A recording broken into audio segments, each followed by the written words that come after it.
Barak Yahweh Brakatha, Yehoshua, Barak Yahweh Brakatha, Yehoshua, Ba Hashem, Rakakwadash. Double honors to the apostles, the elders. Salutations to you, sincere brothers, teaching in truth and sincerity.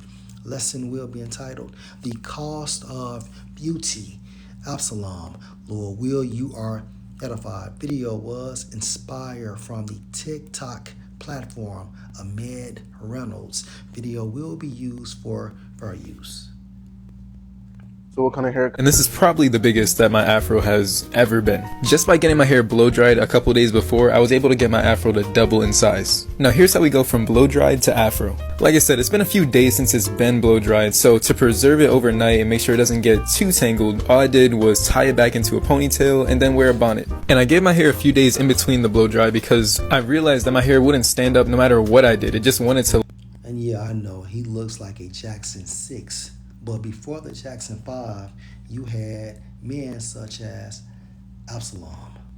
Lay down. So I wasn't frustrated, I just gave my hair the time it needed because obviously it was sleepy, it just wanted to lay down, and then after a few days, my hair decided to cooperate again. And because my hair is blow dried, it's super detangled and I'm not getting any snags or I'm not hearing any noise while I'm picking it, so everything's fair game. The amount of volume that we're getting by picking out my hair is absolutely insane, and it's not like the translucent boneless afro either. Like, it's doing its thing and it's moving. Look at the movement back there. I do want to note that if you are experiencing a lot of pulling, snagging, and popping while you're picking your hair, you may just need a trim, because I went about 3 years without trimming my hair, and unless my hair was freshly detangled, it was always an issue. Like, I would lose quite a bit of hair, so I would only use my hands to get it into shape. But now that the ends are trimmed, the process is just so much easier. Once I got my hair to the volume that I wanted, I can just use my hands to pat it and pull it into the shape that I want. And there you have it, folks.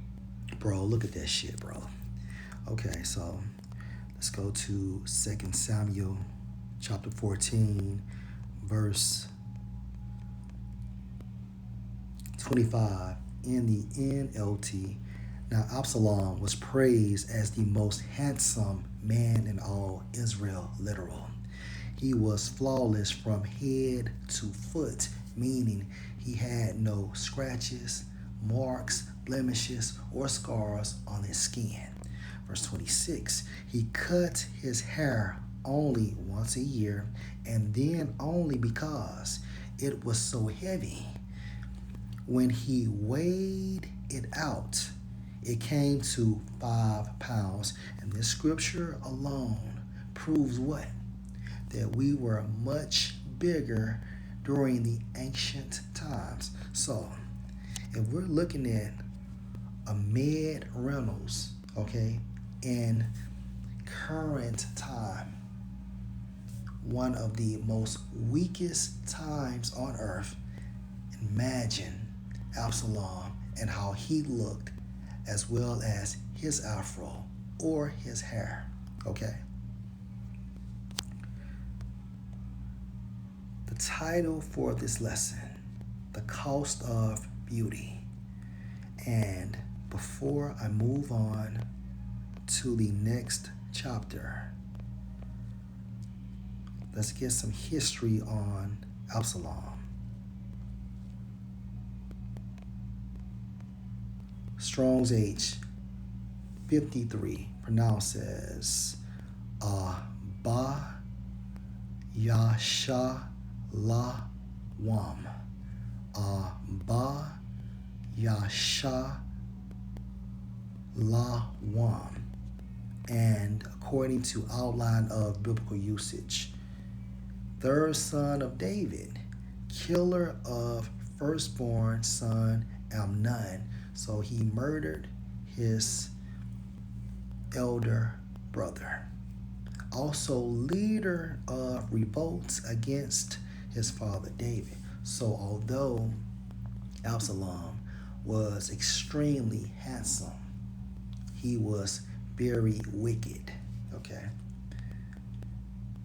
And the title for this lesson, The Cost of Beauty.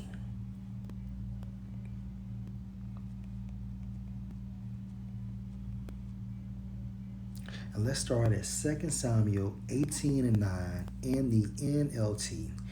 During the battle, Absalom happened to come on some of David's men.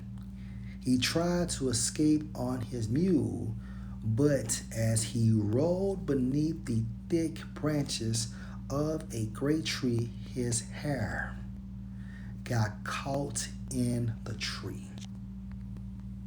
His hair got caught in the tree.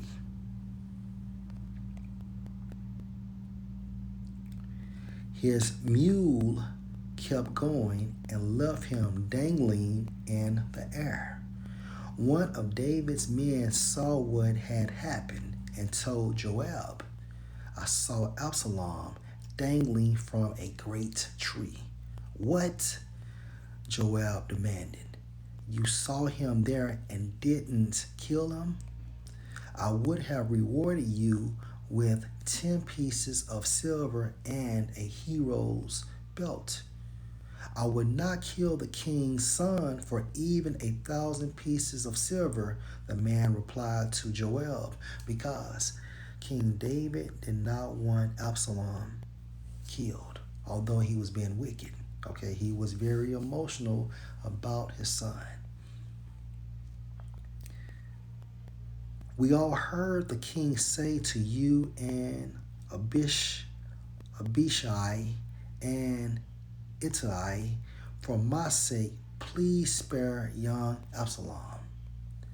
And if I had betrayed the king by killing his son, and the king would certainly find out who did it, you yourself would be the first to abandon me." "Enough of this nonsense," Joab said. Then he took 3 daggers and plunged them into Absalom's heart as he dangled still alive in the great tree.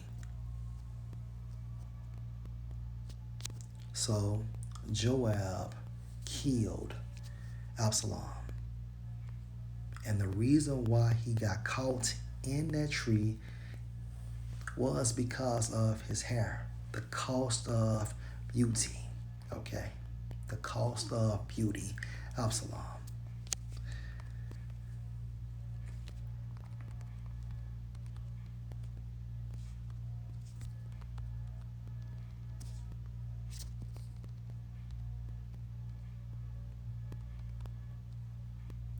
1 Corinthians chapter 11 and 14. "Does not even nature itself teach you that if a man have long hair, it is a shame unto him? But if a woman have long hair, it is a glory to her, for her hair is given her for a covering." Okay? So a woman's glory is her hair. Period. The cost of beauty. Absalom, Lord will you were edified. Shalom.